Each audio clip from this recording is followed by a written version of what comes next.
పంచుతోంది వికాసం పాఠశాల, భద్రాద్రిలోన వెలుగుతోంది ఈ పాఠశాల.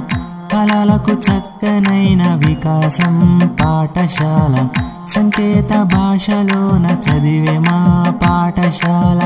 గిరిజన విద్యలోన నేర్వదగిన జ్ఞానముంది, రేపటి భవితలోన దారి చూపు మార్గముంది.